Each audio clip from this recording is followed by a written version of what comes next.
Alors voilà, on m'a traîné au salon Biozen, où il y a plein de trucs très bizarres. Un salon vaguement intéressant, on parle de différentes choses, et il y avait notamment des salons, des stands avec des acupuncteurs, donc un appareil à 380 € sans pile, qui est juste une boîte en plastique avec des picots en ferraille, en métal qui vous font mal, et plus vous appuyez, plus vous avez mal, plus ça montre que vous avez un problème. Bon. Il y avait des naturopathes naturellement, il y avait des stands avec de l'eau dynamisée, et j'ai appris un truc fou. J'ai appris que lorsque on fait circuler de l'eau dans un tube qui fait une sorte de tourbillon, donc ils appellent ça un vortex, qu'on sépare le jet en deux vortex qui tournent l'un dans un sens opposé à l'autre et qu'on les fait se rejoindre, eh bien ça nettoie l'eau de son information. C'est la mémoire de l'eau, vous voyez, on est face à comme ça. Et lorsque les deux vortex arrivent à nouveau en contact, eh bien l'eau est chargée en énergie parce que les vortex font qu'à partir du vide se créent des électrons. Je ne déconne pas, c'est comme ça qu'on m'a expliqué, donc j'ai bien expliqué à la personne que ça méritait au moins 2 prix Nobel, et j'ai pas eu de réponse sur comment ça marchait, mais on a ça. Et il y a notamment une personne qui s'appelle Annie Lobé, qui est une militante anti-Linky, anti-ondes, anti-téléphone, anti-technologie de manière générale, qui est persuadée que les ondes qui nous baignent sont extrêmement nocives pour la santé, qui a fait une conférence où elle a dit des choses qui me paraissaient douteuses, et donc je suis allé à son stand le lendemain, donc aujourd'hui, samedi, pour parler avec elle et pour échanger, pour lui montrer qu'on n'est pas des gens obtus. Et j'aimerais comme ça vous encourager, si possible, à faire comme moi et mieux que moi, c'est-à-dire à ne pas être dans une confrontation bête et méchante, mais à avoir une discussion où on écoute l'autre et on n'argumente pas trop.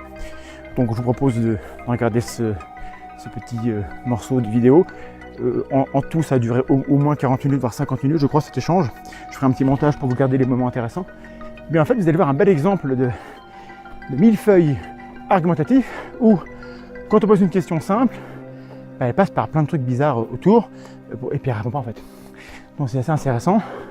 Je vous souhaite d'apprécier les vidéos pendant que moi je souffre sur les pentes d'une montagne qui fait au moins 10 km de haut. C'est atroce, c'est irrespirable. Les Pyrénées, c'est beau. Et je suis essoufflé, mais en fait c'est des effets spéciaux, faut pas y croire, c'est tout est faux. Voilà, bah écoutez, n'hésitez pas à mettre dans les commentaires le sentiment que vous inspire cette conversation que j'ai essayé constructive avec cette personne. Voilà, renseignez-vous sur la street epistemology, renseignez-vous sur l'entretien épistémique, c'est le nom qu'on donne en français, sur la méthode, sur comment discuter avec les tenants croyants sans que ça dégénère, sans se braquer. En espérant que cela vous soit utile, je remets ma casquette parce que j'ai déjà une oreille qui a malheureusement été flétrie par cet astre qui dissémine des ondes électromagnétiques mortelles, le soleil. À bientôt.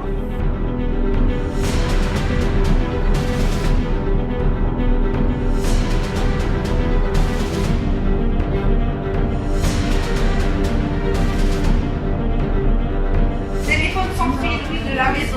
Téléphone de maison sans fil. Portatif, portable maison. Voilà. Donc, il émet dans cette gamme qui est quand même très, très courte, hein, disons le point à 1900, il émet à 250 milliwatts. On sait que c'est peu. Alors ce que j'ai fait, c'est que j'ai demandé à ce radioastronome qui s'appelle Éric Gérard, de l'Observatoire de Paris, je lui ai demandé de calculer la différence entre ces 250 milliwatts et le bruit ambiant naturel à la surface de la Terre. C'est 100 000 milliards de fois plus puissant que le niveau ambiant naturel à la surface de la Terre. Une onde ne peut pas traverser un obstacle dont la taille est supérieure à la longueur d'onde. Par exemple, on a 12 cm le Wi-Fi, c'est arrêté par un mur d'une épaisseur de 12 cm. Mais nous, notre peau, elle a une épaisseur beaucoup plus fine, donc le Wi-Fi nous traverse, nous transperce, comme si on n'était pas là, si vous voulez. Donc on n'est pas prévu évidemment pour être transpercé par son, puisque en dessous de 5 MHz, il n'y en a pas du tout à la surface de la Terre. C'est zéro, hein, ça c'est aussi Monsieur Gérard qui me l'a dit. En dessous de 5 MHz, c'est zéro, il n'y a rien du tout. Et donc, quelqu'un m'a dit, oui, mais on n'est pas non plus prévu pour être dans des voitures, dans des trains, ou avoir des lunettes. Sauf que, en fait, si vous avez... Bon, ces ondes, elles pénètrent dans notre corps, d'accord ? Si vous avez une voiture ou un train qui va rentrer dans votre corps, Là, vous allez vous apercevoir. Si vous avez un vêtement qu'on utilise pour vous stranguler ou pour vous faire un garrot, vous allez vous apercevoir. Si votre frange de lunettes, au lieu de la mettre là, vous la mettez dans l'œil, vous allez vous apercevoir. Donc, la seule raison pour laquelle on peut penser que c'est la même chose dans une voiture d'être transpercée par ces ondes, c'est qu'on ne perçoit pas ces ondes. Et si on ne les perçoit pas, c'est qu'elles n'étaient pas, elles ne nous précédaient pas. C'est l'heure de finir? Ah, dépassé, d'accord. Ah, ben je ne peux pas regarder. Voilà, donc on va s'arrêter là. Vous voulez faire quoi? Je sais pas, c'est. Oui, c'est possible? Ah, ben bien sûr. Ça, c'est un Ghostmètre. Un Est-ce Ghostmètre? que vous enregistrez là? Oui, j'essaye. D'accord. Vous enregistrez quoi exactement? Bah, ça filme et j'ai du son, mais le son va être pas terrible, mais voilà. Donc vous filmez ça? Oui. Okay. Donc je m'appelle Annie Lobé, je suis journaliste scientifique. Et donc j'ai acheté en 2004, je crois, un Ghostmètre à Ed Lipper, qui est le scientifique américain qui a publié avec Nancy Wertheimer la première étude qui montrait un lien entre les leucémies infantiles et les sous-stations qu'ils appellent en anglais, c'est-à-dire les postes de transformation électrique. Comment ils ont procédé? Nancy Wertheimer, je l'ai eu au téléphone, ainsi que Ed Lipper, donc c'était des gens très intelligents, n'est-ce pas? C'est eux qui ont inventé l'étude cas témoin. Donc c'est un Ghostmètre qui mesure en milligauss, donc un champ magnétique de fréquence de 50 Hz. Malheureusement, il a été endommagé dans un transport, mais il y a une des fonctions qui subsiste, c'est la détection, en fait, il rend audible tous les champs magnétiques de basse fréquence entre 40 et 10 000 Hz. Ici, on voit qu'on n'entend pratiquement rien. Ça veut dire qu'il y a un niveau pratiquement zéro. Et la différence, par différence, vous posez le téléphone portable là. Et vous voyez donc le champ magnétique émis par, vous entendez, le champ magnétique émis par ce téléphone qui est donc en fait. Désolé. C'est vrai qu'on fait ça. Bon, d'accord. Bon. Alors ensuite, On laisse? On va faire l'expérience. Vous allez passer un appel. Elle fait Là, là. Comme par hasard, ça décide aussi, c'est bien. Ah, voilà. Alors, on va éteindre parce que. Et maintenant, donc, alors si vous voulez passer l'appel, il faut le laisser dedans si vous voulez. C'est différent? Eh ben, non mais au revoir. Au revoir.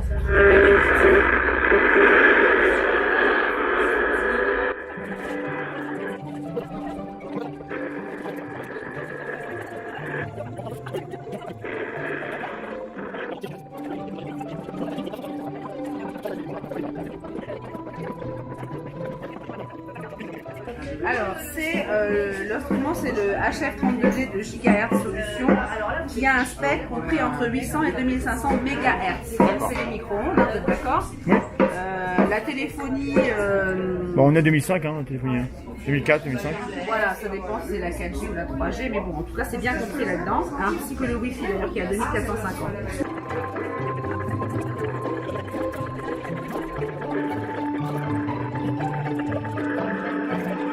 Bon, alors, maintenant qu'on a fait tout ça. Alors, on peut essayer maintenant le mode avion. Non, mais on est d'accord. Mais c'est intéressant. Allez, essayons le mode avion. Excusez-moi, c'est des mesures, on ne peut pas savoir ce que ça donne avant d'avoir mesuré. J'essaie le mode avion, ça y est, le mode avion. Et moi, je veux bien admettre que même en mode avion, ça émet. Ça me dérange pas d'émettre. En mode avion, oui, en principe, les micro-ondes s'arrêtent. Voilà. Ça, c'est ce que j'ai vu. Donc, vous voyez qu'en mode avion, les micro-ondes s'arrêtent, mais pas les basses fréquences. Ouais. Et les basses fréquences peuvent être juste dues à la circulation du courant dans l'appareil. C'est pas qu'il émet, c'est que comme le courant circule, ça émet un champ.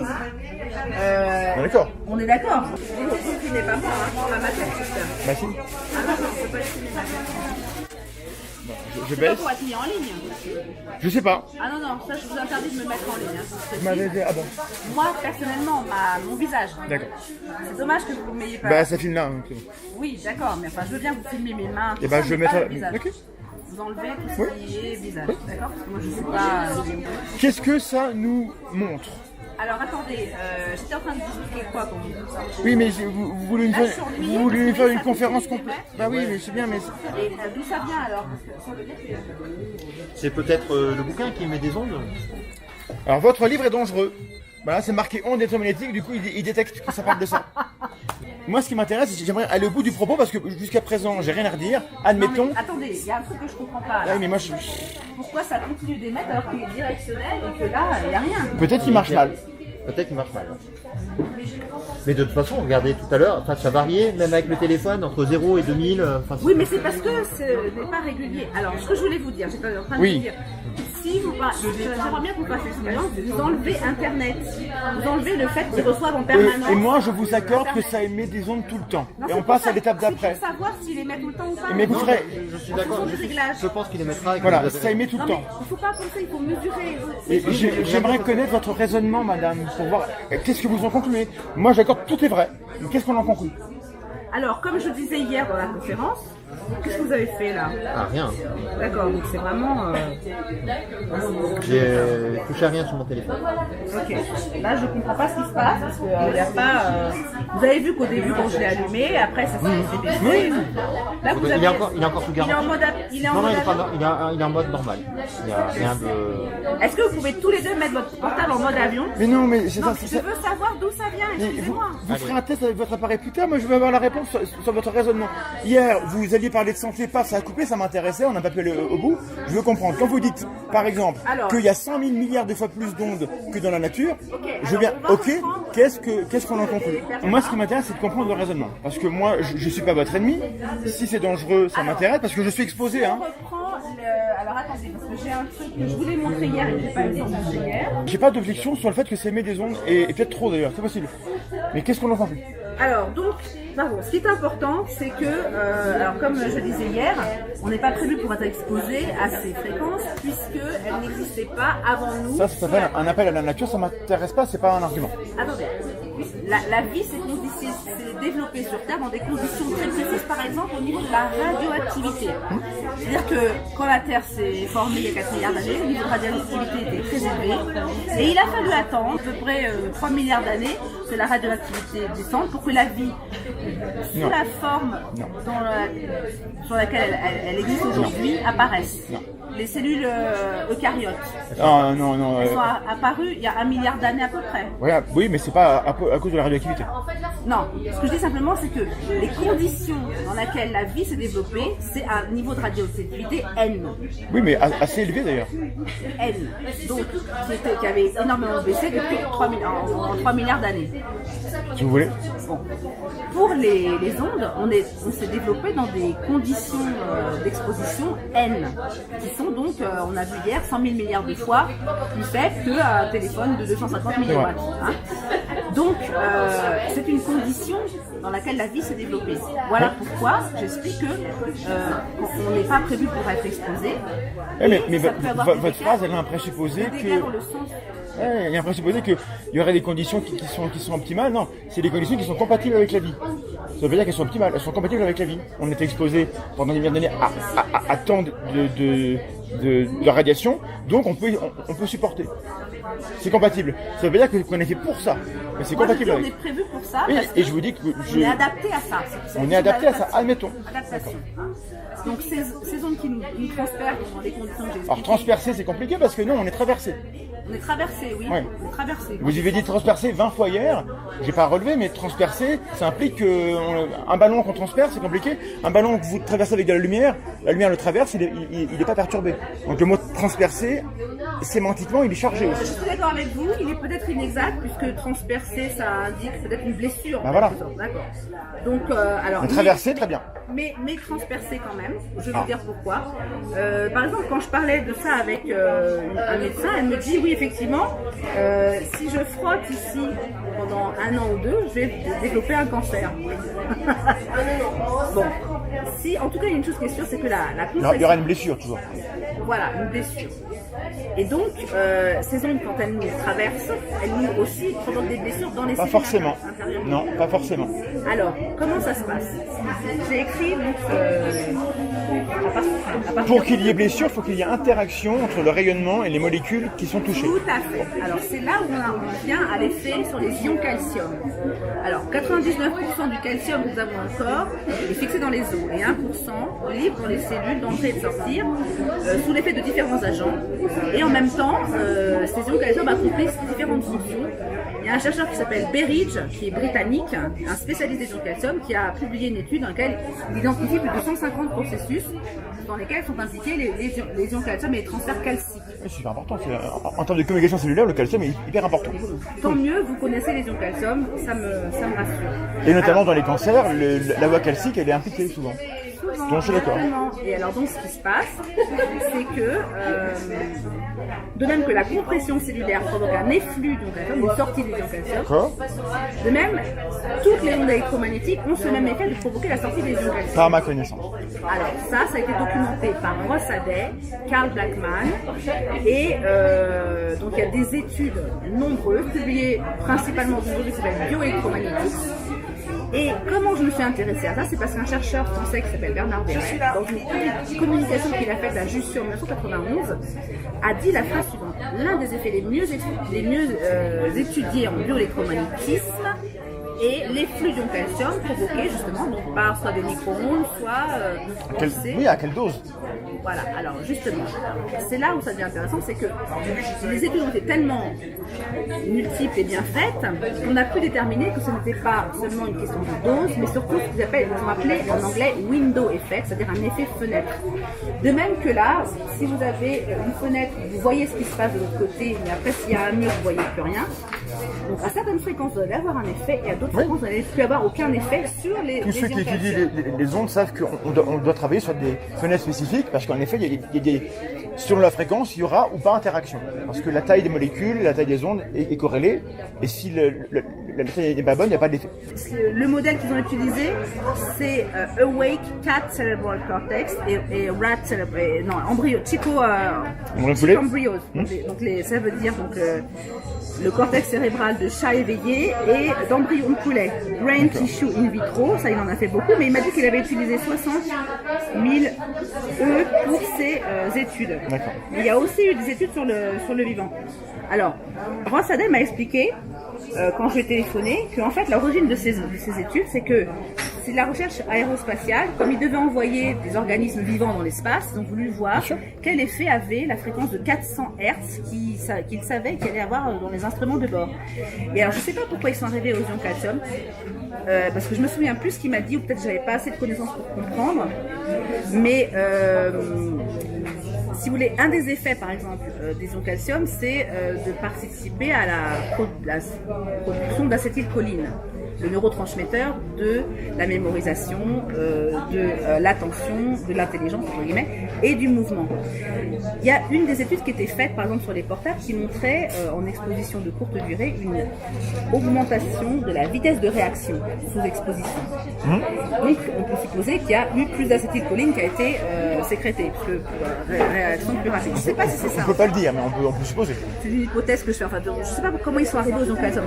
J'ai vu une étude qui montrait, par exemple, sur un seul ion calcium, l'efflux d'un seul ion calcium suffit pour faire battre le cœur d'une grenouille.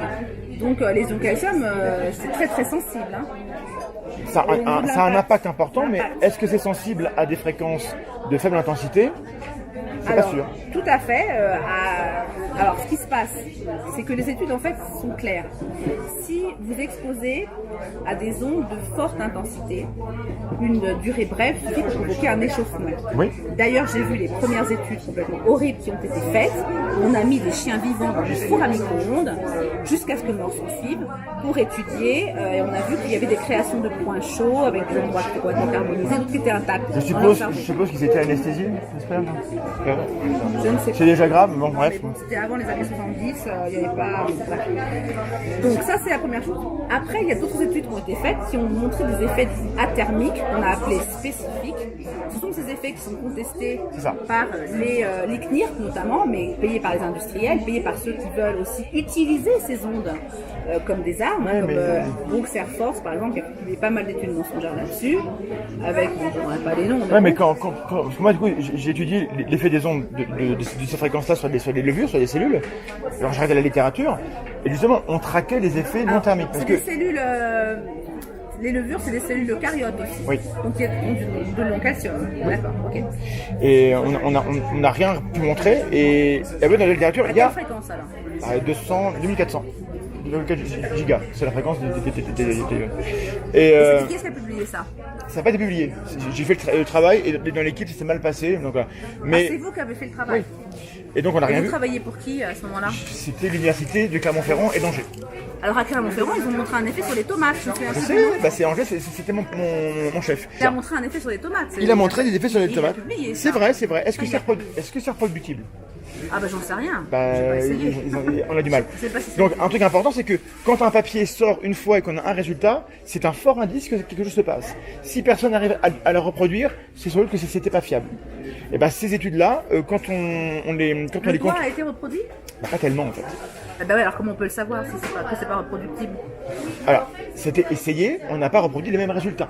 Ah, donc ça a été reproduit avec des résultats Alors, différents. Quand on dit reproduit, c'est qu'on a réussi à reproduire. Vous n'avez pas pu C'est-à-dire que reproduire son protocole? ça a été répliqué, mais Répliqué. on n'a pas produit les C'est résultats. bon, répliqué. Nuance. On refait, mais on reproduit pas les mêmes résultats. Donc c'est pas. Alors seulement qu'il se passe des choses, c'est intéressant, mais c'est pas assez solide pour Le dire chercheur comment on avec est fait. lequel j'ai eu le plus de contact, c'est Pierre Aubineau. Donc lui, je suis carrément allée dans son laboratoire, il nous a montré tout Quel ça. labo CNRS Bordeaux. Ok. Je me souviens plus de l'unité qui a d'ailleurs été dissoute depuis. C'était la physiologie, signalisation cellulaire. Donc, Oui, bah, il était quand calcium, même- du coup, voilà. ouais. Ben non, justement, lui, il ne travaillait pas sur les calcium, il travaillait sur la migraine avec des modèles. D'accord. Lui, ce qu'il a montré, c'est les flux de grosses molécules qu'on appelle, qu'il avait mis rendues fluorescentes de la, je sais pas quoi, séreuse de bœuf, là, je me souviens plus ce que c'est exactement. Ok. Il avait je vois. rendu fluorescent. et il La avait- SAB, la sérum aluminium bobine. Oui, c'est ça. Et il avait rendu. Je connais un peu. Bah oui, c'est bien. Il avait rendu fluorescente et il avait vu qu'elle passait dans le parenchyme cérébral sous l'effet. D'accord, ça devient poreux. Lui, par contre, il avait bien mesuré la température. Il a dit que c'est un effet athermique. Très bien. Et il était intéressé, parce que en disant, on a beaucoup de mal à casser la barrière hémato-encéphalique pour faire rentrer des médicaments dans le cerveau. On pourrait utiliser ça éventuellement dans Oui, des d'accord, je vois. protocoles thérapeutiques. Ça n'a pas eu de suite, malheureusement, parce que lui, il a été empêché de publier. Mais par contre, sa publication, elle est en ligne sur le site. D'accord. Ils l'ont revu, évidemment. parce qu'il- Empêché de publier. Ah oui, il l'a envoyé à. Comment s'appelle ce grand truc là, le plus connu Nature, Science. Non, non, c'est un truc quand même. Alors, anglais. Truc anglais. Je me souviens plus. Bon, donc en tout cas, C'est Bernard Verret qui l'a empêché de publier, mais vraiment, hein. c'est grave. Ah oui, oui, c'est grave. Parce qu'il faudrait que je puisse entrer en contact avec ce monsieur pour en parler, parce que Je pourrais vous donner son numéro de téléphone. ça m'intéresse. si vous voulez, hein. Un peu de son mail. Je sais plus lequel que j'ai téléphoné. Alors, le mail. parce qu'il y Monsieur, en a en monsieur anglais. Rodino. Obino. Obino. A-U-B-I-N-E-A-U. Parce que là, par exemple, je vois un truc, typiquement là, l'effet des ondes du téléphone provoquerait Alzheimer. Ça date de 2011. On a une épidémie de téléphones portables dans le monde. Ça date de 2006 en fait. Le livre 2 date de juin 2011, D'accord. mais le livre papier a été Donc écrit en depuis 2006, à l'époque, vous saviez que le Alors téléphone là, provoquait on se Alzheimer. basait sur des études faites par Salford, un Suédois, Oui. qui a exposé pendant 2 heures des jeunes rats et qui a montré donc après des coupes, donc il les a sacrifiés, il a coupé leur cerveau en tranches et il a montré des vacuoles qui sont D'accord. exactement les mêmes vacuoles. Donc ça date que des années les 90.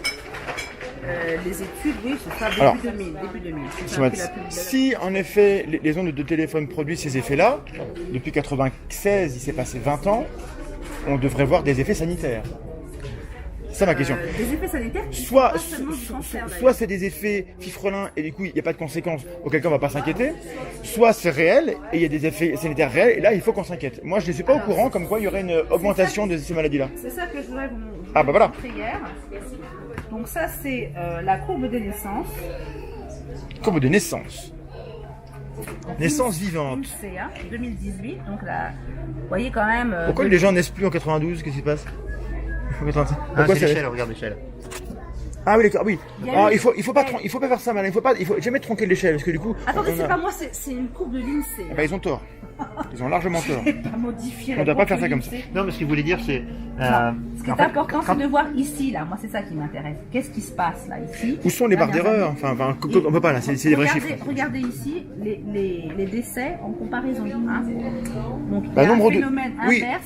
un nombre de naissances qui diminue, un nombre Il y a plus de décès dans le Un nombre monde de quand on morts. est 7 milliards que quand on est 1 milliard. Voilà. La population augmentant, le nombre de gens qui meurent est aussi plus grand. Ça, c'est logique. Là, est-ce que la baisse est assez grande? Puisque là, on ne voit que en haut, il manque les 720 000 en bas. Est-ce que la différence, est-ce que c'est pas juste un effet de bord? Là, regardez, on était. Alors, je sais plus. Ce graphe-là- Même Jean-Michel Blanquer a dit il nous manque 25 le ministre de l'Éducation, Oui. il nous manque 25 000 naissances par an en ce moment pour assurer le renouvellement. À quoi sont dus ces manques de naissance? C'est seulement au mode de vie des gens qui se produisent moins. Je ne sais pas. Moi, je montre simplement ça. Mais quand vous montrez ça, qu'est-ce que vous voulez dire? Eh ben, ce que je veux dire, c'est qu'il se passe quelque chose. On ne sait pas quoi, mais il se passe quelque chose. Alors, il se passe pas forcément quelque chose, parce que d'un point de vue parfaitement Alors normal, après, si la population augmente, le nombre de morts augmente, et là, on ne sait pas si c'est une différence qui est conjoncturelle, elle est significative, et en plus, l'échelle est totalement écrasée. Donc, un graphe comme ça, il y a une intention, quand on fait un graphe comme ça, de montrer que ça change. Donc, le graphe n'est pas neutre. Déjà. On fait jamais ça dans un article. Jamais. Attendez, ça, c'est l'INSEE. Moi, je ne veux pas. Et ben l'INSEE, ils ne sont pas S'il allait irréprochables. jusqu'en bas, on verrait rien, évidemment. Et ben justement, c'est ça le en truc. haut. Ben, si c'est écrasé, c'est comme rien. Donc il n'y a rien à voir, donc il n'y a rien à expliquer. Alors, écoutez-moi, s'il vous plaît. L'INSEE donne l'explication pour les décès, les naissances, j'ai pas regardé, mais pour les décès, l'INSEE donne l'explication que c'est l'arrivée des baby boomers dans la à fait. tranche d'âge, enfin, ce sera la mortalité des papy boomers. Baby boomers devenus papy boomers. Sauf que Pierre Robineau, justement, il est un baby boomer, il est né en 46 et il a aujourd'hui 73 ans. Il est encore en vie, donc ça réfute tout. Attendez. Non, il m'a dit je suis encore en vie quand je l'ai appelé dernièrement. Ah oui, c'est la preuve. Il était tout content d'être Mon encore en père, vie. il est encore plus vieux, il est né en 1943, il est encore en vie. Voilà. Alors, ce qui se passe, c'est que l'espérance de vie des hommes actuellement est de 79 ans. Donc les baby boomers, ça dure à peu près 10 ans, le baby boom. Donc on a des gens qui ont entre 63 et 73 ans, grosso modo. Donc si c'était cette génération-là, qui est effectivement plus nombreuse, qui décédait, ça voudrait dire en tout cas que les baby boomers ont une espérance de vie moindre que la génération qui les a juste précédés. Puisque cette génération qui les a précédés, elle va jusqu'à 79 ans, en moyenne. Les gens qui sont morts là, c'est des gens qui ont connu la guerre. Ils sont morts avant. Ceux qui meurent là, c'est des gens qui sont nés après la guerre, qui sont morts jeunes. Donc ils sont plus nombreux, arrivés plus vieux, et ils meurent plus à l'âge où ils sont censés mourir.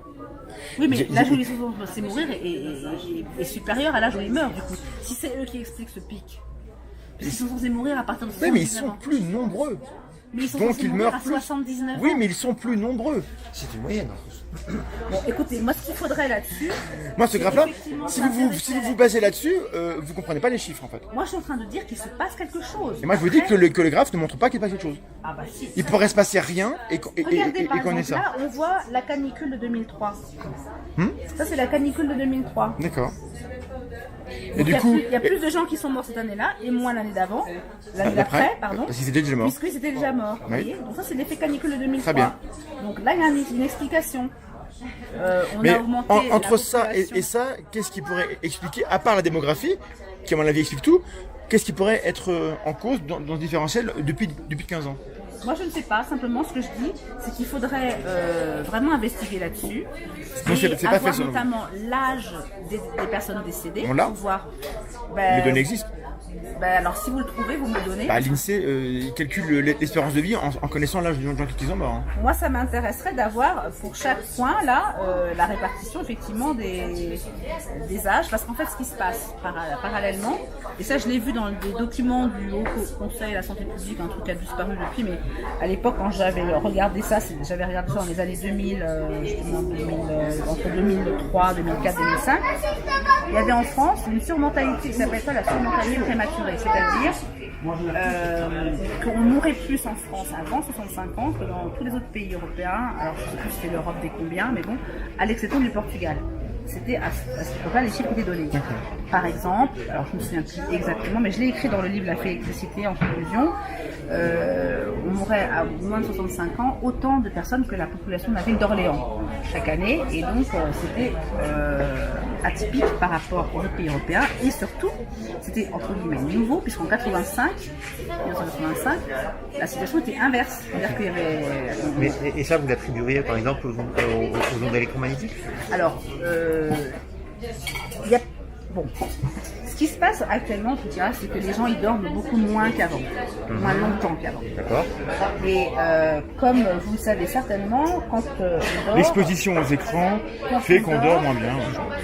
quand on dort, le sommeil est induit naturellement par la mélatonine, qui elle est par contre détruite par les écrans. Je filme juste la... Détruite par les ondes électromagnétiques, donc, et par la simple lumière également. Premièrement, la mélatonine a des effets anticancéreux, prouvés in vitro, in vivo, et également par études cliniques sur l'homme, puisque il a été montré que des personnes atteintes de cancer avaient des taux de mélatonine moindres. Là, c'est corrélation, ok, d'accord. Bon. Alors, in vitro, c'est une étude très intéressante de Blask, je me souviens plus son prénom, je crois que c'est Edouard. Il a mis donc c'est dommage parce que là je n'ai pas le livre où j'ai vu ces études. C'est un livre, si on se revoit, vous partez pas tout de suite. Faire demain, donc là, Demain je fais un tour, mais je... Et demain vous ne venez pas ici parce que je pourrais l'apporter le bouquin. Non, je pars le matin. Parce que lui, par exemple, ce qu'il a fait, c'est qu'il a mis des cellules de cancer du sein de femme MCF7 dans un sérum physiologique, donc c'est de l'eau et du sel, et en faisant varier le taux de mélatonine. Il a mis premièrement un taux de mélatonine, un taux physiologique de mélatonine. Au bout de 4 jours, il voit les cellules cancéreuses qui régressent. D'accord. Après, il rince. Et il teste différents taux et il s'est aperçu que quand il y en avait trop, c'est comme quand il n'y en avait pas assez, c'est comme quand il n'y en avait pas du tout, ça n'a plus aucun effet. Donc la mélatonine a un effet à dose physiologique. Et ces doses physiologiques, on les obtient comment? En ayant une quantité Un sommeil correct. Suffisant, mais sommeil, pas n'importe quel sommeil, parce que la quantité de mélatonine descend automatiquement par anticipation avant le lever du jour suivant. Donc il faut dormir aux bonnes heures. Voilà, vous allez dormir tôt principalement. Je me barre parce que moi je vais en retard. Mais moi, ça je vous l'accorde. Moi ce qui m'intéresse c'est là, depuis 90. Attendez. Vous parlez non parce que j'arrive jamais à avoir des réponses. Vous partez sur plein de trucs. Attendez. Non, mais c'est pas que ça s'appelle du millefeuille argumentatif et ça m'intéresse moyennement. Non, j'aimerais la réponse elle est complexe parce que le problème est complexe. Donc, la réponse. C'est un tableau complet. On est d'accord pour dire que depuis 20 ans, il n'y a pas d'augmentation d'Alzheimer. Lié au téléphone. Je sais pas ce que vous voyez, mais c'est pas d'augmentation d'Alzheimer. L'augmentation d'Alzheimer est liée au fait que les gens vivent plus vieux, ce qui est une bonne nouvelle. Écoutez-moi, je vais répondre à votre question, mais après avoir terminé sur cette histoire de cancer. Aujourd'hui, après, il faut connaître. L'une des pathologies qui tue le plus, notamment avant 65 ans, c'est le cancer. D'accord. On peut donc établir un lien supposé, évidemment, entre la baisse de la mélatonine par le manque de sommeil et alors il y a une autre raison pour laquelle la mélatonine baisse, c'est le passage à l'heure d'été. C'est-à-dire qu'on perd 1 heure de mélatonine chaque jour depuis le mois d'octobre, parce qu'en fait, à la même heure, il est 1 heure plus tard, enfin plus tard, et donc vous allez on met quelques jours pour s'en remettre. Donc chaque jour, la quantité de mélatonine. Non, parce que les gens finissent par se coucher à la même heure qu'avant. Donc le décalage. Vous vous couchez à l'heure de votre montre. Si vous couchez à 10h, à 10h, en fait, il est 11h. Vous couchez tous les jours à 10h. Oui, si vous couchez toujours à 10h, d'accord. À 10h, il est 11h. Mais quand vous êtes chez vous et que vous fermez vos volets, vous êtes dans le noir, à un moment donné, vous retrouvez un cycle circadien. Oui, mais la mélatonine, elle commence à diminuer automatiquement par anticipation avant de lever le jour suivant à la même heure. Elle se recale sur les cycles. Quand on met les gens dans des cavernes, ils ont un cycle de 23 heures. Quand ils sont dehors, on n'est pas isolé. Hein. On est en photorécepteurs. Et bien justement. Ou arrête justement. Qui donne sur la rétine. Donc. Les gens qui tombent à la bonne étoile à l'heure d'hiver, il n'y en a pas beaucoup. Non, mais par contre, vous êtes d'accord avec moi que si vous vous couchez 1 heure plus tard, à partir du moment où la mélatonine elle va commencer à baisser à la même heure, parce que ça c'est un phénomène physiologique, et là, vous perdez 1 heure de mélatonine chaque jour. Donc à la fin de l'été, vous en avez perdu, je sais plus, j'avais calculé, ça fait l'équivalent de 11 nuits blanches. Ouais, mais bon, à mon avis, c'est un calcul qui n'a pas de sens, mais je ne peux pas vous dire pourquoi. Parce que là, j'ai vu trop d'erreurs avant pour vous croire là-dessus. Mais admettons. Non, mais alors, vous pouvez faire les calculs vous-même. En tout cas, moi, c'est pas un problème de calcul, c'est un problème de est-ce que ça a du sens de comparer des heures cumulées de sommeil en moins. Est-ce que ça a du sens? Non, ce qui est sujet à la caution, c'est quand je dis c'est l'équivalent de 11 nuits blanches. C'est ça. D'accord. Voilà. Mais bon, c'est quand même, c'est pour dire voilà le nombre d'heures. Ça a sûrement un impact dans la semaine où on change, ça je vous l'accorde absolument. Ça, Et le reste. Tout l'été. Bah, Enfin, je bref, sais pourquoi pas. je dis ça? Parce qu'en fait, ça a commencé en 75, je crois, cette histoire de l'heure d'été. Et puis 10 ans après, on a vu commencer à fleurir les cancers. Ah bon? Et oui. Et donc, comme on estime que 10 ans, c'est à peu près la période à laquelle arrive un cancer, je m'interroge. Donc sur le changement d'heure serait un facteur aggravant dans la prévalence des cancers. Et ça, mais pas seulement. Parce que, Et je l'apprends ici. parce qu'il ne se passe pas que le problème du fait que la mélatonine est anticancéreuse. Quand on dort moins, ce qui se passe, c'est qu'il y a tous les processus de réparation cellulaire. Le système immunitaire est moins efficace. Mais est-ce que pendant toute la séquence où on est en heure d'été, est-ce que les gens dorment moins bien vraiment à cause de ce décalage-là? C'est pas qu'ils dorment moins bien, c'est qu'ils ont moins de mélatonine dans leur sommeil. Parce qu'ils se couchent une heure plus tard. Il y a Et en des- plus, en France, on Est-ce a 2 qu'il y a, heures d'écart alors avec le attendez, soleil. est-ce qu'il y a des données qui montrent que dans les pays où on passe à l'heure d'hiver, les gens ont moins de mélatonine que dans les autres pays? Ça pourrait être un élément qui dirait, ok, est-ce qu'on a ça? Alors, je pense pas. Eh ben alors faites-le, trouvez-le, fouillez-le, demandez-le, parce que J'aimerais bien pouvoir- ça pourrait être... Tiens, vous devriez voilà. faire des études comme ci, comme Mais ça. c'est vrai que du coup, il devrait y avoir des. Est-ce que tous les pays sont passés à l'heure d'été, à l'heure d'hiver, à ce changement-là en même temps? Parce que si c'est pas le cas, ça veut dire que suivant les pays, on devrait observer des Regardez, différences au niveau des oui, cancers. mais en France, on a 2 heures d'écart puisqu'on avait déjà 1 heure d'avance. On a gardé depuis l'heure allemande. Vous vous souvenez de cette histoire? Non, mais Non. c'est vrai qu'on est décalé. Alors on est décalé parce que en fait, quand la France était sous l'administration allemande, elle est déjà passée à l'heure allemande. D'accord. Donc, alors, par contre, vous voyez ce qu'on voit, c'est beaucoup de cancers en Bretagne. En Bretagne, ils subissent encore plus ce décalage, ils sont plus à l'ouest. D'accord. Mais Donc, donc, voilà. ça, vous le savez, qu'il y a plus de cancers en Bretagne à cause du sommeil. Non, c'est à cause du sommeil. Quand J'ai pas dit que c'était à cause du sommeil. quelqu'un qui vous écoute et Bretagne, qui n'a pas la prudence que moi j'ai, va dire, elle vient de nous dire que On a à cause de la mélatonine, on a le cancer. Ah oui, ça je le dis. Ça, vous Bon, pouvez alors, dire donc que ça, je l'ai dit. donc vous- À cause de, bon. pas à cause de la mélatonine, à cause de la Comment vous le savez? À cause du déficit en mélatonine. Comment vous le savez? Parce que l'intégralité de la preuve scientifique existe. Notamment, Comment savez que moi je le sais pas? Non, Et mais que personne ne le sait, et que personne dit, écoutez, vu qu'il y a des cancers, on va arrêter ce décalage de l'heure d'été. Parce que quand il y a un débat sur l'heure d'hiver et l'heure d'été, jamais personne ne vient dire qu'il y a un problème avec la mélatonine. Je l'ai jamais entendu. Oui, c'est vrai. Mais vous Bizarre. savez, j'ai envoyé mes publications à... Donc ça n'a pas dû tous les convaincre les gens auditeurs. qui Je sais pas s'ils les ont écoutés, je sais pas si j'ai envoyé... Parce que sincèrement, si c'est vrai, à on est Christophe tous Wade, concernés. Hein. À Christophe Wade, le directeur du CIRC, bien sûr, directeur du Le CIRC, cirque, oui. pour lui faire une observation par rapport... Le cirque, en général, ils ne se font pas prier Il m'a pour dire qu'un truc est répondu- cancérigène. Il m'a hein. répondu qu'il était content de la façon de fonctionner. J'avais fait une critique sur un des chercheurs qui était dans le groupe d'études sur justement les champs de radiofréquence. Donc c'était René de 16 en disant qu'il avait des liens d'intérêt et qu'il n'avait pas déclaré les mêmes D'accord, dans c'est un autre chose, groupe et ok. dans l'autre. Et il m'a dit on a des bonnes Est-ce qu'il y aurait des liens d'intérêt? Est-ce qu'on peut soupçonner qu'il y ait des gens qui soient corrompus pour nous forcer à passer à l'heure d'hiver? Et autant il y a des trucs que je peux comprendre. passer à l'heure d'hiver ou passer à l'heure d'été. Je sais pas, j'ai du mal avec les deux concepts. C'est lequel qui pose problème? C'est l'heure d'été? L'intérêt...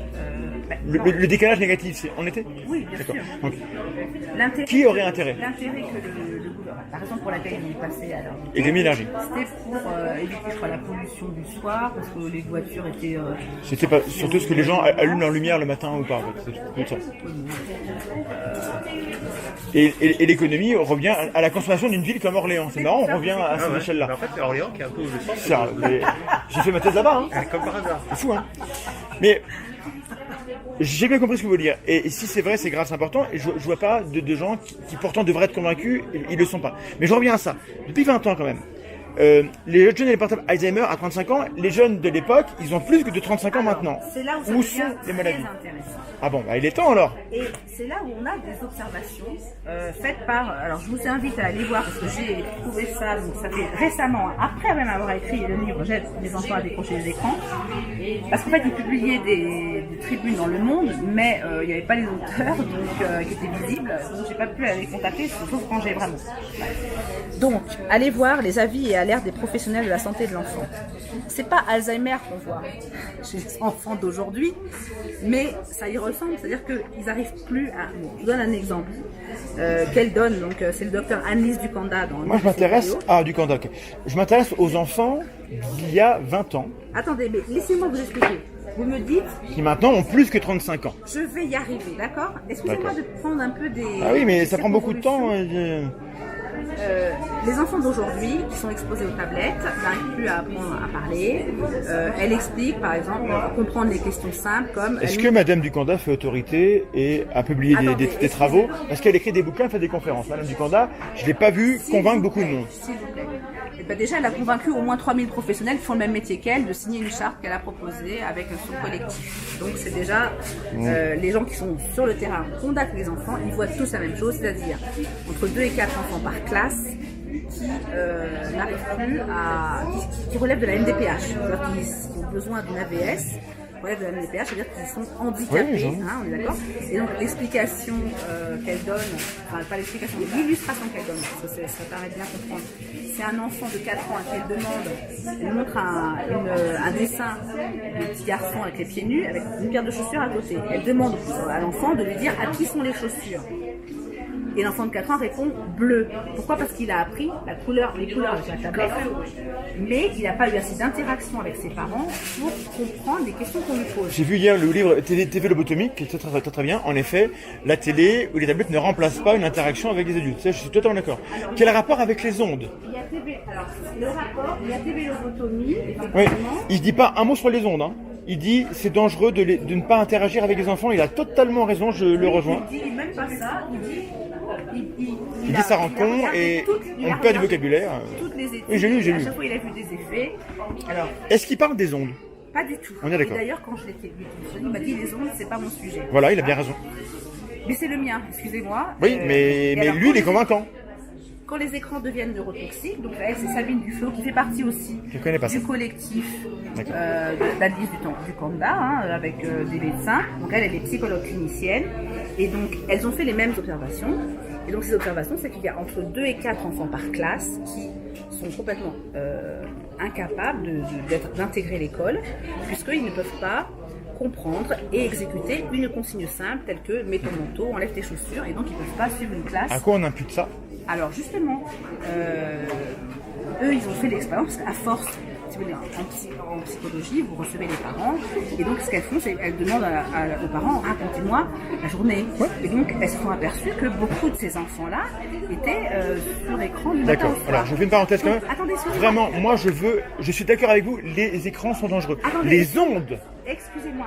Vous nous parlez des ondes et là vous mélangez les deux registres, c'est pas possible.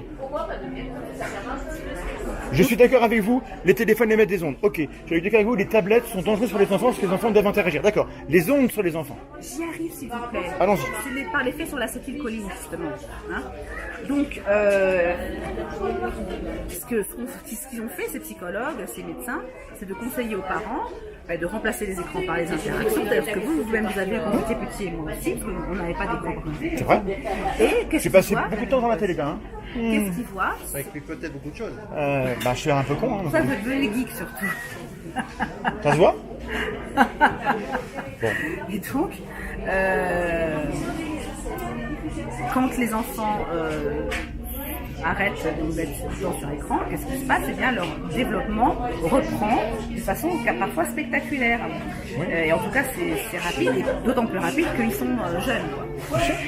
Donc, eux, ils ont fait le lien de cause à effet par l'expérimentation de terrain, en fait. D'accord. Et le lien de cause à effet, c'est le lien, c'est l'interaction avec la maman ou le papa. Le fait que quand je dis un mot, c'est rien à voir avec les ondes. Voilà, donc eux non plus, ils sont pas sur les ondes, parce qu'eux aussi, ils connaissent rien. Et du coup, ils convainquent tout le monde, parce que leurs études sont solides. Et alors, vous disiez qu'elles convainquaient pas grand monde. Donc déjà, vous avez avancé dans votre... Non, mais ils convainquent personne avec les ondes. Ils convainquent tout le monde avec les interactions. Vous avez dit qu'ils convainquaient tout le monde, alors tout à l'heure, vous avez dit que Anne Ducanda n'avait pas convaincu. Quand Madame Ducanda parle des ondes, elle convainc personne. Quand elle parle des interactions, elle a elle raison. parle pas pratiquement pas des ondes. à ma Eh ben, alors, peut-être que du coup, il faudrait peut-être pas parler d'elle, là. Alors- Parlez-moi de tout ce qui parle des ondes. Non, mais écoutez, ce qui est intéressant, c'est que par des voies différentes, nous arrivons aux mêmes conclusions. Pas sur les ondes. Alors, non, les conclusions, c'est que les écrans sont nocifs. Comment est-ce que les ondes rendent les enfants idiots? Parce qu'en fait, c'est ça le... Je suis un peu méchante en disant ça. Disons ça, mettons. Les enfants, on observe qu'il y a une baisse du niveau scolaire. D'accord? C'est pas nouveau, hein, ça fait quand même assez, au moins une vingtaine d'années qu'on observe cette baisse du niveau scolaire. Alors, c'est discutable parce que qu'est-ce qu'on mesure? Quelles compétences on mesure? Les enfants d'aujourd'hui ont des compétences différentes des On enfants est d'il y a même 40 ans. obligé de changer les programmes, et ça, j'ai fait un article là-dessus que je vous enverrai parce qu'il est pas encore publié. Est-ce que c'est grave? C'est très grave parce que vous avez des enfants qui arrivent à faire son orthographe, etc. Est-ce que l'orthographe est importante? Et bien, si vous voulez écrire un truc sans l'orthographe, à quoi elle sert l'orthographe? Elle sert à être intelligible et compris par tout le monde. Oui, mais ça sert aussi de marqueur social. Ça sert surtout pour être clair et compris. Non, l'orthographe française. Si tout le monde a les mêmes règles. L'orthographe française organise à dessein une complexité et une déconnexion entre le son qu'on produit et la graphie, et c'était volontaire, c'était pour distinguer les imbéciles et les femmes des hommes savants à l'époque. Donc l'orthographe n'est pas un argument. Et il se trouve que depuis 100 ans, on avait tellement augmenté le niveau de la population générale grâce à l'école que tout le monde était capable de lire les journaux, etc. Et de comprendre et de réfléchir. Parce qu'en fait, ça sert le langage. Je suis pas sûr que les enfants maintenant réfléchissent. Mais bon, admettons. Eh ben, vous parlez souvent avec des jeunes. Moi, je parle beaucoup avec des jeunes parce que je me déplace pas mal par les transports. Et donc, c'est des en commun. Je dis pas que c'est des cons, mais non, j'ai pas dit ça. Mais quand vous arrivez à en trouver un qui a quelque chose d'intéressant à dire, c'est quand même rare. Et si vous écoutez C'est leur vrai pour les conversation- adultes. Regardez autour de vous. Pas là, mais partout. Hein. Les gens qui disent des trucs intéressants, on en cherche. Hein. Alors, en tout cas, parlons du niveau scolaire, parce que je ne veux pas donner Je l'air ne suis de pas d'accord pour dire que stigmatiser. le niveau scolaire est un élément pertinent pour mesurer l'effet des ondes. Je suis désolé. Il y a trop de facteurs autour, sociaux, historiques, qui pourraient avoir un impact. Je veux un lien de causalité ou au moins une corrélation importante entre l'exposition aux ondes qu'on aurait isolé sur un paramètre de la santé ou des Alors, compétences. pour moi, mon hypothèse, puisque évidemment, il n'y a pas d'études spécifiques là-dessus, que en tout cas, j'ai pas cherché et j'en ai donc pas trouvé, et je ne sais pas s'il y en a, ça passe par l'acétylcholine. L'acétylcholine, pour que ce neurotransmetteur, donc qui est le neurotransmetteur de l'attention, de la vigilance, du potentiel d'action, du mouvement et donc de la mémorisation, il est sécrété, ce neurotransmetteur. C'est un neurotransmetteur qu'on connaît très bien, parce qu'il a été découvert en 1907, donc on a le temps On de connaît faire tous les énormément- récepteurs cholinergiques. énormément d'expérience Sûr. dessus. Et on a pu voir que donc les neurones qui sont les cellules donc, du cerveau, il y en a un qui va sécréter l'acétylcholine. Pour qu'il soit libéré, Sérotonine? l'acétylcholine, D'accord. et pour qu'il soit libéré, il faut que les ions calcium entrent. Avant qu'il soit libéré dans l'espace entre les neurones pour aller dans un autre neurone. C'est des synapses et le calcium est important dans C'est par là que ça dans la- passe. Il faut que les ions calcium rentrent pour que l'acétylcholine qui a été produite par un neurone soit libérée dans la synapse. D'accord. Et donc, sous l'effet des ondes, vous avez comment dirais-je? Sous l'effet des Les ions ondes, calcium à quelle qui sortent, fréquence, qui ne rentrent pas. avec quelle fréquence, avec quelle puissance, et mesuré dans quel système? Je ne suis pas d'accord pour dire qu'on a montré que le téléphone ou la tablette diminuait les flux de calcium dans la tête des gens. Aucune preuve. Alors, en tout cas, ce qui a été montré par Ross Haddès, c'est que ça a un impact.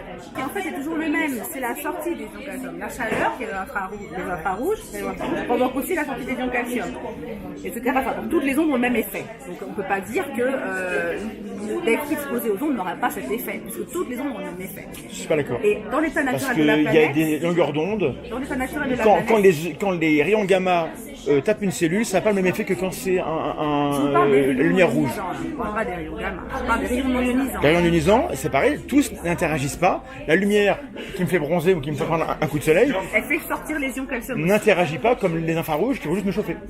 Elle fait sortir les ions calcium aussi. Eh ben, ça dépend des doses. Ça dépend des bonnes énergies. À ma connaissance, il n'y a pas d'onde qui fait rentrer les ions calcium. Il n'y a pas de fréquence qui fait rentrer les ions D'accord, calcium. mais des fois elles font rien. D'accord, ok. Enfin, vu qu'on est dans un bain où il y a tellement de fréquences différentes, Amorti par l'air beaucoup quand même. c'est pas amorti par l'air dans la mesure où c'est des ondes pulsées. Donc un téléphone portable, comme j'ai dit hier, peut communiquer avec une antenne qui est éloignée de Oui, 20-30 oui. km s'il n'y a pas d'obstacle. C'est-à-dire qui serait supérieure à la longueur de l'onde qui bloquerait cette onde. Il n'y a pas, évidemment, Et donc, comment ça se fait, si c'est vrai, et que ça a des impacts depuis 1996, ça fait 23 ans au moins qu'on le sait, où sont les données sanitaires? Il y a une chose que je regrette, c'est qu'on ait arrêté le service militaire. Parce que, au moment du service militaire, il y avait 3 jours de tests, il y avait 3 jours de tests psychotechniques. Et j'ai vu, je vous assure, j'ai eu accès à un moment donné, malheureusement, je ne peux pas le garder, au résultat de ces tests, c'était d'une précision et c'était vraiment très très bien fait. D'accord. Et donc, si on avait continué ça, là, on aurait eu vraiment cette étude longitudinale qui nous manque. Donc en fait, vous basez sur des données que vous n'avez pas. Je me base sur les observations que font les professeurs. Quand un professeur vous dit les élèves sont devenus inintéressants, il y en a un ou deux par classe qui est intéressant. Alors, il y a quelqu'un qui disait les jeunes d'aujourd'hui n'ont peu qu'un respect, savent plus apprendre, ils sont trop des nuls. Socrate, 2500 ans. Avant aujourd'hui. De tout temps, en fait, les gens. Non, moi je parle d'un professeur qui est déçu par les élèves. Oui, Socrate aussi, il était déçu par les élèves. Socrate, c'était quand même quelqu'un de bien. Il était peut-être aussi dans une phase descendante de sa civilisation. Imaginez alors le QI qu'il devait avoir à l'époque. L'explication la plus probable, c'est que les profs, en vieillissant, leur caractère change et leur relation aux élèves change. Les élèves ont des codes différents des siens, et du coup ils se sentent vieux et du coup il est moins content. C'est beaucoup plus probable que ce soit ça qui explique pourquoi les gens ont des jugements. Et quand on regarde l'effet Flynn que vous connaissez, FLY2N, le QI moyen des gens augmente de 4 points de QI tous les 20 ans. Là il est en phase de stagnation voire de baisse, auquel cas peut-être que vous avez raison. Mais en tout cas on peut pas dire que ça fait des générations que ça baisse, ça augmente. Pas vite mais ça monte un petit peu. Donc la lecture etc. Ça se met maintenant qu'avant. En gros. Et ce qui m'intéresse c'est qu'entre là, parce qu'en plus vous le vendez encore, donc si vous y prenez encore, un truc qui date 2011 et 96, où sont les effets qu'on devrait voir? Ça prédit des effets, est-ce qu'on les voit? Il y a un autre critère de quantité d'acétylcholine qu'on a dans le corps. Et vous me parlez de ça, moi je veux comme données. Ah oui, mais c'est très théorique, ça pourrait être vrai, mais c'est comme le principe de la dent d'or de Fontenelle. Avant de vouloir expliquer un phénomène, on doit voir s'il existe. Est-ce que le Père Noël glisse plus vite avec du beurre dans la chenille ou pas? Je prends un autre exemple. Moi, j'ai pas écouté ce que vous avez dit parce que je voulais. Bah oui, m'écoutez pas. Je voudrais vous prendre cette Vous êtes très fermé, madame. Vous savez, l'acétylcholine, c'est quelque chose de très important puisque dans la maladie d'Alzheimer, on constate post-mortem parce qu'on ne peut pas, en tout cas la dernière fois que j'ai regardé des études, on ne savait pas doser l'acétylcholine dans un cerveau vivant. Post-mortem, on constate un déficit de l'acétylcholine chez les personnes qui ont la maladie d'Alzheimer. Ils ont beaucoup de déficits. Qui sont décédés là. Il y a beaucoup de trucs qui marchent plus, donc forcément, ça a des impacts. Bon, voilà, mais je vous l'accorde. Soit. Si vous allez avec des personnes qui sont dans cette maladie-là, vous voyez un autre caractéristique, elles ont des mouvements lents. L'acétylcholine, c'est aussi le neurotransmetteur du mouvement. Donc il y a un lien en fait, je vous dis, entre la lenteur de l'esprit et la lenteur des mouvements. Et si vous regardez les jeunes aujourd'hui, leur manière de se déplacer, ils se déplacent lentement. Ah oui. Et il n'y a aucun record du monde de course à pied ou de vélo qui est battu maintenant. Voilà. On n'en a plus d'ailleurs. Évidemment, vous avez des sportifs qui ont un niveau d'acétylcholine. Et eux ne sont pas exposés aux ondes. En général, je vous prends un exemple. Je connais une jeune fille qui effectivement est très peu, moins exposée que les autres et qui réussit. D'accord. Donc vous donnez une anecdote. Oui. D'accord que je peux en trouver 1000 autres. Je peux vous donner une autre anecdote. Mais je veux pas. Mon neveu, quand il était en 5e, il y avait 4 classes de 5e dans son collège et tous les premiers de la classe, ils n'avaient pas de portable. C'est une anecdote. D'accord. Voilà. Alors, intéressant. Pas de portable. De quel milieu sont-ils? C'est le même milieu ici. Non, c'est pas vrai. Il y a toujours des différences. Qu'est-ce que leurs parents leur font faire à la maison? Est-ce qu'ils ont une activité sportive hors de l'école? En général, c'est corrélé. Les parents qui suppriment les téléphones pour X raisons, souvent, ils font d'autres choses à côté. Et c'est ce qui est à côté qui explique. Ça s'appelle le contexte. C'est là qu'il faut que vous voyez la vidéo d'Agnès Buganda parce qu'elle explique qu'elle voit maintenant des enfants qui n'arrivent pas à apprendre dans tous les milieux. Oui. Donc, Madame Buganda ne publie pas de revue où on démontre ce qu'elle observe et on montrerait à quoi ça pourrait être dû. Mais d'abord, il faudrait montrer qu'on a une différence. Dans votre combat contre les tablettes, ce sera un combat qui serait... moi, je pourrais même le partager si vous vous arrêtiez à des choses qui sont clairement établies. À savoir que les tablettes, si les tablettes remplacent une interaction, alors elles sont dangereuses. Et là, je suis d'accord avec vous. Mais si vous dites qu'elles sont dangereuses à cause potentiellement l'acétylcholine qui serait impactée par les ondes, là je ne vous suis pas parce que peut-être c'est faux, et si c'est vrai, ça doit se prouver. Vous comprenez la nuance que j'ai? Donc moi je vous remercie de votre objection, puisque c'est exactement là où j'en suis actuellement. D'accord.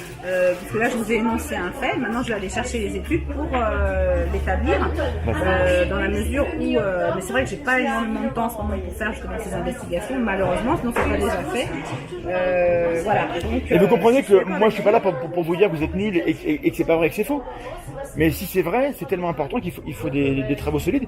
Et les chercheurs sont des gens qui sont exposés aux ondes aussi, leurs familles sont exposées aux ondes. Il n'y a personne qui a intérêt à cacher un danger qui existerait. Il y en a quelques-uns, mais en gros, il y a trop de chercheurs pour que ça puisse être caché en fait. Mais vous savez, sur les ondes, beaucoup de gens en fait disent oui, je sais. Mais je suis combien d'accord, ont vu les émissions réelles? Qu'est-ce que ça montre?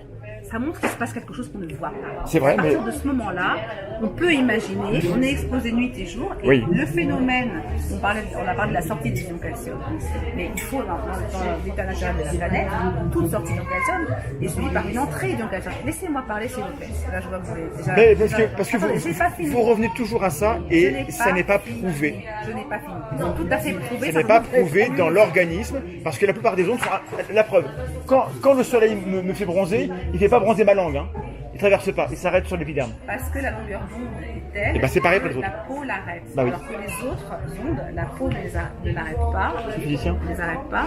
Et elle donc nous transperce, nous traverse. D'accord. Vous préférez. Donc, dans Et si elle nous traverse, s'il vous plaît, c'est parce qu'elles n'interagissent pas, donc il n'y a pas d'effet. Laissez-moi vous dire que dans l'état actuel de la planète, nous avons une alternance jour-nuit, une alternance chaud-froid, parce que même la température corporelle descend légèrement la nuit. On dort. Normalement, de nuit, les occasions rentrent dans le ciel, puisqu'on est dans l'absence d'ondes électromagnétiques. Alors moi je veux la publication qui me montre que le calcium rentre la nuit. Parce qu'à ma connaissance, ça n'a aucun sens. Ah bah écoutez, alors Parce là, que les cycles de rentrée dans les neurones, on a besoin que ça rentre. Donc on a des transporteurs actifs toutes les secondes. Il faut rentrer le calcium pour que les neurones puissent réémettre des neurotransmetteurs. Mais ça n'a pas de sens. non, ce qui fait rentrer les ions calcium dans la journée, c'est l'absorption de sodium et de glucose. C'est l'alimentation. La nicotine aussi provoque l'entrée des ions calcium. L'éthanol de l'alcool bloque. J'espère que vous allez repartir avec ça. Je vous le donne pas malheureusement. Je vous le vends. Ben, si vous ne le donnez pas, je ne vous l'achète pas. D'accord, c'est comme vous voulez. Mais bon, il faut bien que je vive, je suis comme vous. Hein. Donc,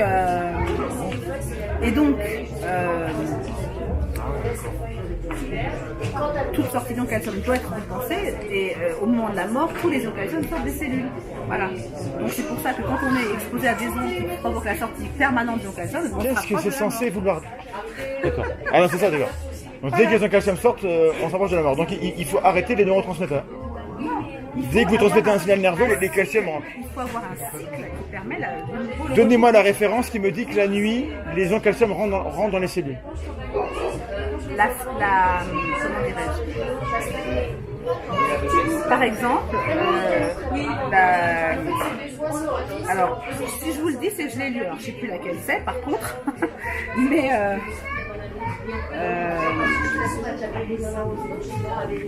honnêtement là je pourrais pas vous le dire comme ça, je crois qu'il y a plus de 300 références. Bah, une suffira. Hein. Ben oui, non mais attendez, je sais plus, hein, je sais plus laquelle c'est. Ah, vous êtes un peu dur avec moi. Je suis désolé. Il y a plein de trucs que vous dites que peut-être c'est faux et je me rends pas compte. Et ça truc quand même, là je me dis là ça va pas être vrai. Vous voulez pas lire le truc, je vais pas. Mais j'ai lu la littérature scientifique directement en fait. Ben oui, mais. Et je la connais un À peu. partir du moment où vous voulez pas lire ces littératures-là, qui sont dans la bibliographie. Oui, mais peut-être que je les ai lus ceux-là. Eh ben alors, je pense pas. Ah bon. Enfin, écoutez, il y a 300 références, je crois, dans le document. Donc vous pensez toujours que je suis un faux scientifique comme avant-hier? Ça va mieux? Non, j'ai dit que c'était de la fausse science quand on refuse les mesures. Là, vous êtes venu voir les mesures, enfin les détections. Non, mais l'autre jour, c'était juste une histoire de contexte, c'était pas le lieu en fait, je pense. Je viens parler des biais cognitifs, vous me parlez des ondes et vous voulez mesurer les choses. Et apparemment, les gens n'étaient pas intéressés. S'ils avaient répondu oui, je vous en laisser Je pense faire. que vous êtes un sacré manipulateur. Ah bah, c'est gentil. Enfin, très professionnel dans la manipulation, parce qu'arriver à avoir... Vous avez d'abord refusé, et Non, après, tout le monde a refusé. moi je suis venu pour parler d'un sujet que je connais un petit peu. Vous êtes un petit peu imposé en voulant faire ça. Non, c'était la fin, c'était... Non, il y avait des C'était la fin, il y avait des questions qui étaient... Si moi je m'étais levé pour dire moi je veux parler des biais parce que ça m'intéresse. Les gens sont pas là pour ça, ils s'en foutent, donc j'ai pas fait. Vous comprenez? Ben oui, mais parce que les biais, alors, les biais, ça dépend aussi des croyances. Donc, ce que je voulais juste démontrer, c'est qu'on a des croyances que, pour l'instant, rien n'est prouvé. Mais aussi, si on voyait, je veux dire, si, par exemple, moi, je n'ai pas de téléphone portable. Pourquoi? Parce que je suis équipée de cet instrument depuis donc au moins 14 ans, 15 ans. Et si tout le monde avait vu au même temps que moi ce que j'ai vu, il y aurait peut-être plus de gens qui n'auraient pas de portable, vous voyez, parce que Et il y aurait peut-être pas moins de cancer. Ah ben alors ça, alors si vous lisez bien les études de Michel Zinberger, Oui. il y en a une. C'est vrai qu'il y a un impact sur la santé, mais c'est un impact social encore. Elle n'est pas dans son bouquin, celle-là, puisqu'elle est parue après. C'est une étude que je cite aussi. Le fait de regarder la télévision diminue l'espérance de vie C'est de vrai. 21 minutes. D'accord. Alors, Chaque heure passée devant la télévision diminue l'espérance de vie. c'est un peu fort, mais admettons. Et C'est un peu quelle fort, c'est la résultat d'une quelle étude est... australienne. D'accord, mais c'est une étude. J'aimerais bien qu'il y ait un consensus dessus. Que c'est un impact négatif, je l'accorde. La quantification me paraît douteuse. Mais surtout, quelle est la chaîne causale? Et donc, moi, c'est ça. Est-ce que selon vous, c'est des gens qui vous disent on meurt, on vit moins La chaîne longtemps causale. à cause de la télé, à cause des ondes de la télé, ou est-ce que c'est à cause du fait que alors, on n'est plus casanier, on bouge pas, on fait moins de sport et on a moins d'interaction sociale? Ce qui va réduire Selon la vous, vie, selon vous. Ce qui va réduire la vie, c'est d'avoir trop de sorties d'ion calcium par rapport aux entrées. Donc vous êtes monocausal, c'est que le calcium qui est en cause. À mon avis, c'est un petit peu. Non, mais pourquoi je dis ça? Parce que de toute façon, Le monde est plus compliqué que ça, vous savez. quand vous bougez aussi, vous avez l'acétylcholine qui est sécrétée, etc. Puisque vous parlez que de calcium, il faut qu'il y ait un bouquin sur le calcium et vous devriez avoir la réponse à ma question sur le cycle journaliste. Vous parlez que de ça, vous n'avez pas la réponse sur le cycle journaliste, ça me paraît bizarre. Qu'est-ce que j'ai pas comme réponse? Vous dites la nuit, les calciums rentrent dans les cellules. Oui. Vous ne parlez que du calcium à longueur de temps et vous n'avez pas la réponse ou la publication qui me montre que c'est vrai. La publication, la seule publication qui dit Il n'y en a ça. qu'une en plus. Non, mais je veux dire, non, ok. Ça manque quand même, puisque vous parlez que de ça. À chaque fois, ça revient tout au calcium. Donc il faut des effets de béton là-dessus. Ça revient au calcium parce que si on comprend bien les mécanismes sur les ions calcium, on peut expliquer énormément de Et bien si vous pathologies. comprenez bien, donnez-moi la référence qui me dit que la nuit, ça rentre dans la cellule. D'accord. C'est basique. Je vous la dirai, je vais la rechercher, je vais vous la donner. Ok. Parce que moi, je crois que j'ai des doutes. Si ça existe, c'est intéressant. Ça prouve rien, mais au moins, c'est intéressant. Bon, on va vous laisser. Les ions calcium rentrent la nuit, oui, je vais vous la montrer. D'accord. Je vais vous la retrouver. Très bien.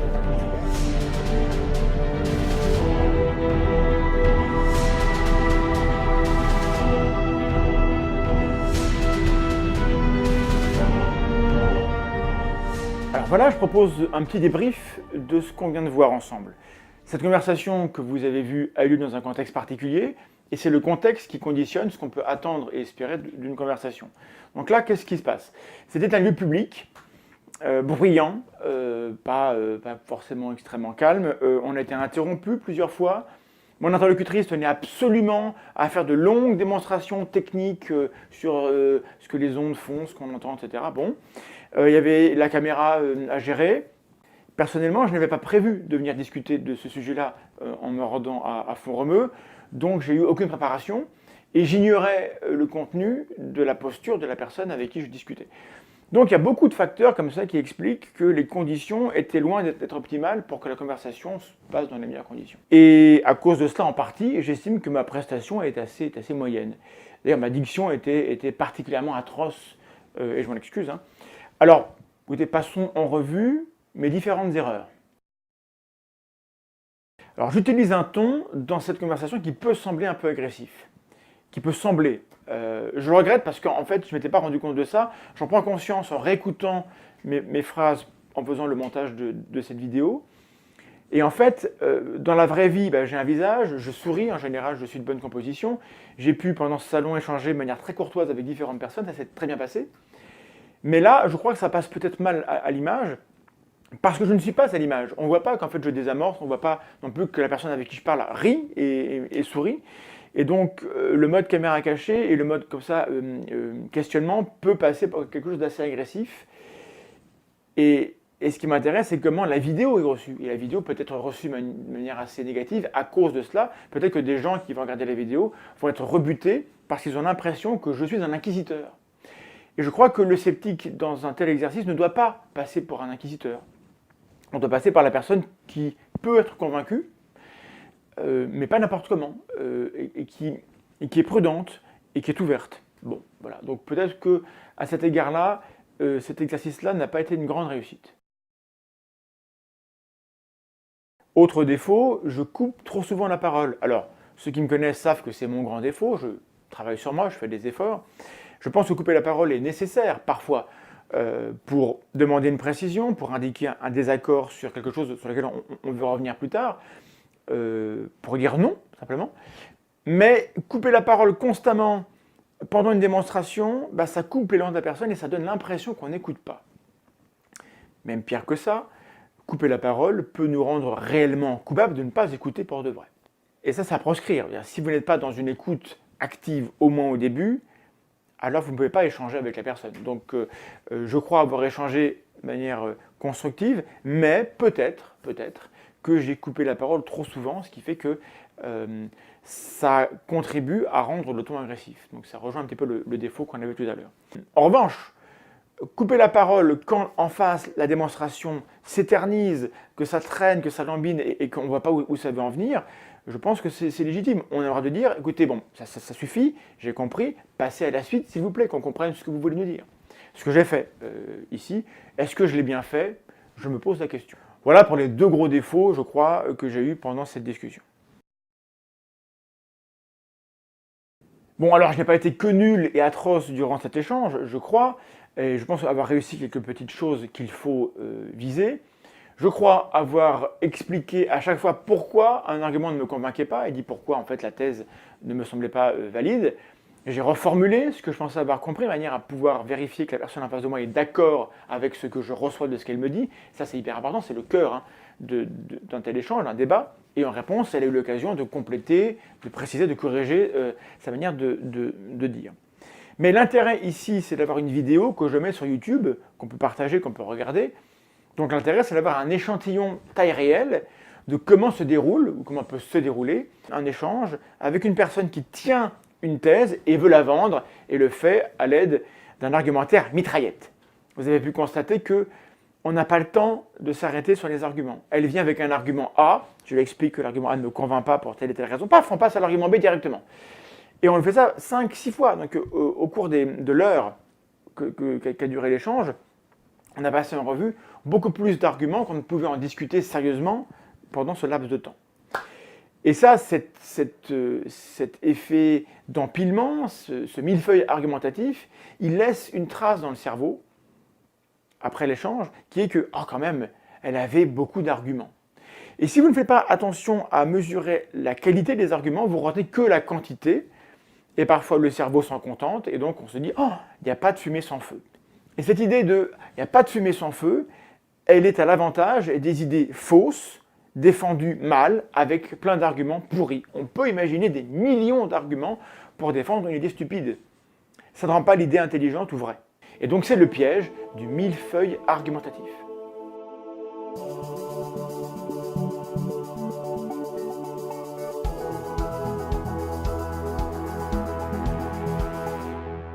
Consciemment ou inconsciemment, Annie Lobé échafaude donc un millefeuille argumentatif qui peut piéger tous ceux qui ne feront pas l'effort de se demander quelle est la valeur individuelle de chaque argument. Et ça marche, c'est très efficace. Quand on veut débattre sérieusement d'un sujet, dans le but de se rapprocher de la vérité, on n'évacue pas un argument, on l'évalue.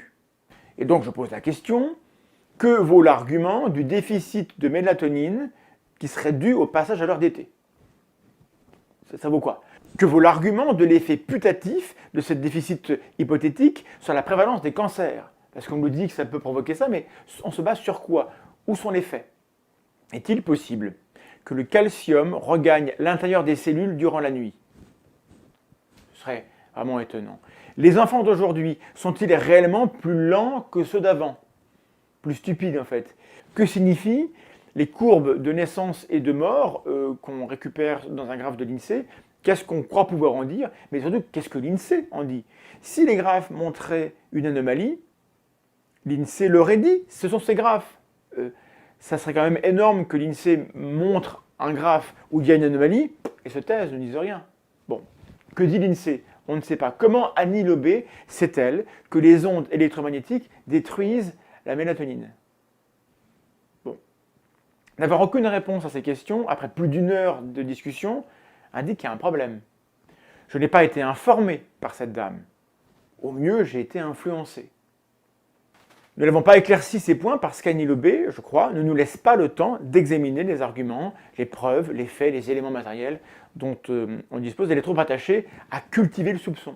Elle est tellement sûre d'avoir raison que je crois qu'elle veut brûler les étapes et donc elle ne fait pas une démonstration propre et par conséquent, elle n'est pas crédible et elle n'est pas crue.